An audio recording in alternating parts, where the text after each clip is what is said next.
Anong kahalagahan nito para sa atin ngayon?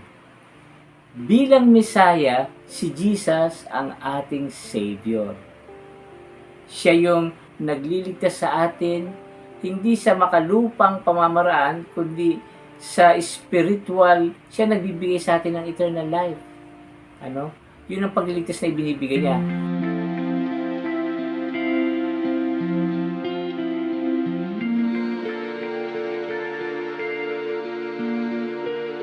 Jesus is the Messiah. Pinakilala ni Mateo si Jesus hindi kagaya ng Messiah na inaasahan ng mga Hudyo. Yung mga Hudyo kasi ay umaasa sila sa isang Messiah na darating na papalayain sila sa pagkaalipin sa mga Romano. Noon po kasi, yung Israel o yung bansa ng mga Hudyo ay nasakop sila ng mga Romans. Kung paano yung Pilipinas ay nasakop ng mga Hapon, ng mga Amerikano, ng mga Kastila, ganoon din yung Israel ay nasakop sila ng mga Romano. At kaya nga gusto nilang lumaya at umaasa sila na yung darating na Mesiyas na ipinangako magsimula pa sa lumang tipan, siya'y darating para palayain sila sa kanilang sa mga nananakop sa kanila.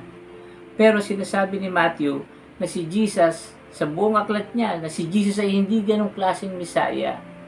Siya ay Mesaya na nagpapalaya sa atin sa ating kasalanan.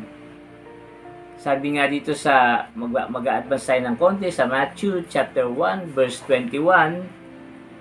Sabi dito, "She will give birth to a son, and you are to give him the name Jesus because he will save his people from their sins."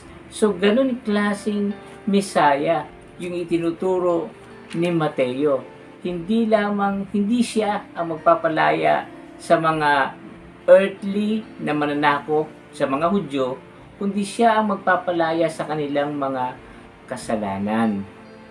So yun yung Mesaya na itinuturo ni Matthew na pagkatao ni Jesus. Anong kahalagahan nito para sa atin ngayon? Bilang Mesaya, si Jesus ang ating Savior. Siya yung nagliligtas sa atin, hindi sa makalupang pamamaraan, kundi sa spiritual, siya nagbibigay sa atin ng eternal life. Yun ang pagliligtas na ibinibigay niya.